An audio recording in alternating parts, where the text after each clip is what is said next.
Both the Americans and the Soviets were gathering momentum as Germany weakened. The two forces were heading towards each other, sweeping away all before them, and the inevitable meeting finally happened.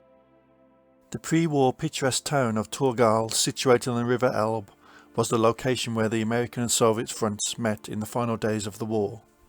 Sharing chocolate and vodka, the two armies were now looking each other in the eye.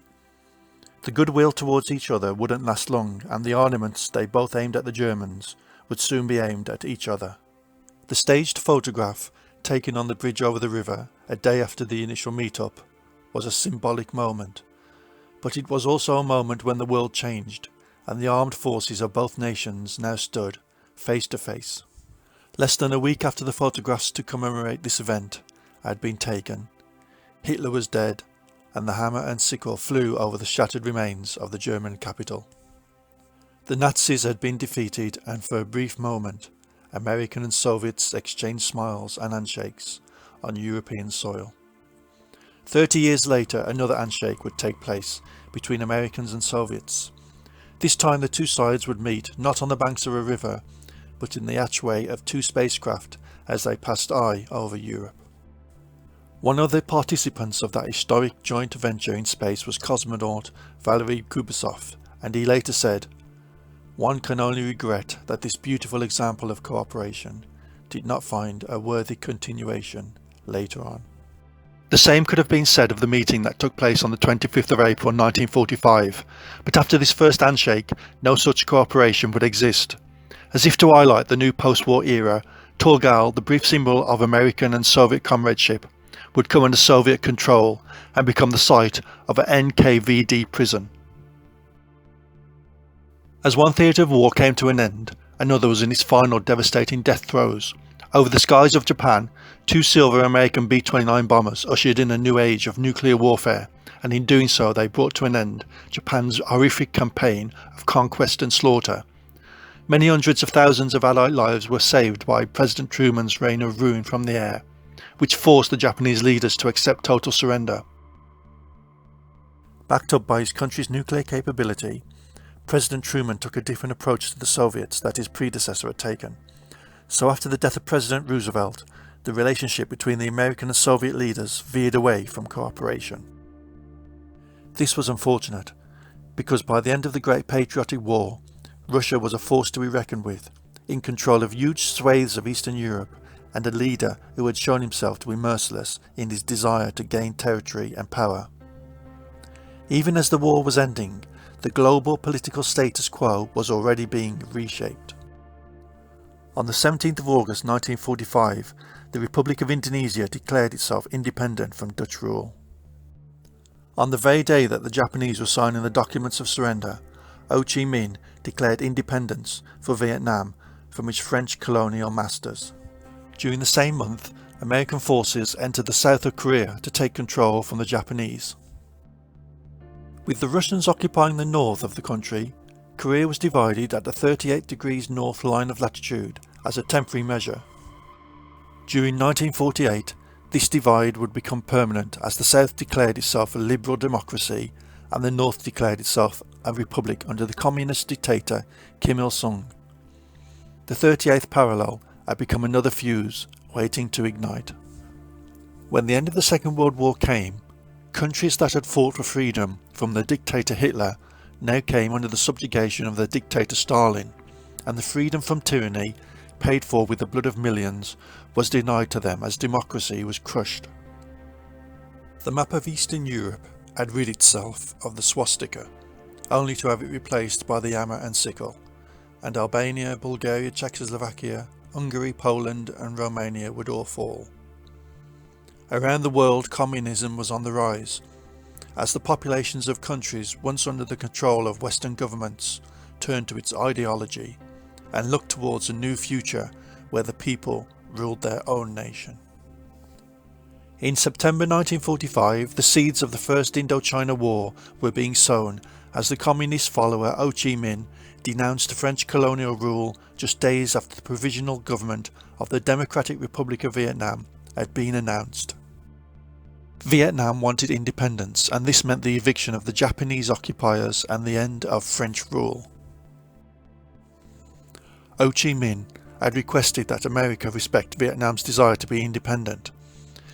But despite the Viet Minh's assistance to the US in fighting the Japanese, President Truman saw communism as a threat both in Vietnam and in France. To prevent either nation being further seduced, he favoured aiding the French in re-establishing their colony. Ho Chi Minh would go on to become the leader of North Vietnam in March 1946, and America's decision to block independence would have disastrous results. America would also decide to support the nationalist government in China as a means of countering the growing rise of communism. Just before the Japanese surrender, Soviet forces flooded into Manchuria, and at war's end, China was being torn between nationalistic and communist influences. The leaders of both the nationalist government and the Chinese Communist Party would meet for talks, but these would fail, and civil war would break out in what would become known as the Chinese Communist Revolution. With communism being such a dividing ideology around the world, for Bosnia-Herzegovina, Croatia, Macedonia, Montenegro, Slovenia and Serbia, it would be a unifying influence as they united under communist rule and formed the Socialist Federal Republic of Yugoslavia under the leadership of wartime partisan Marshal Tito. Elsewhere, any lingering flames of freedom that may have existed in the rubble and devastation of Eastern Europe were quickly extinguished, as demonstrated in Czechoslovakia in 1948, when, following the coup in Prague, the Czech Communist Party was put into power on Soviet orders. This was the new reality of life in Stalin's Eastern Bloc. Winston Churchill, the British wartime Prime Minister, described this new world order in a speech on the 5th of March 1946. In that speech, Churchill declared, "From Stettin in the Baltic to Trieste in the Adriatic, an iron curtain has descended across the continent." During the same speech, Churchill spoke about America's responsibility to preserving democracy in the face of what he called Soviet Russia's desire for the indefinite expansion of their power and doctrines. To Churchill it was clear Stalin was a threat to democracy and the Western way of life. Uncle Stalin, as children in the Soviet-controlled lands were taught to call him, was aggressively consolidating his control. But as well as the harsh rule he wrought over countries that fell under his sphere of influence, the years following the Second World War also saw an outbreak of independence movements around the globe, as nations sought the power to govern themselves. Millions of people were deciding for themselves which path to follow as they fought against the old colonial pre-war powers, such as in Malaysia, where communist guerrillas rose up in 1948, and in Indochina, Cambodia, Laos and Vietnam, who all fought a protracted guerrilla war from 1946 to 1954 for the right to rule themselves. As well as nations that came under Soviet influence and nations that were fighting for independence, there were also nations that were conducting civil wars, such as in Greece, where communists fought to gain power from the Greek government in between 1946 and 1949.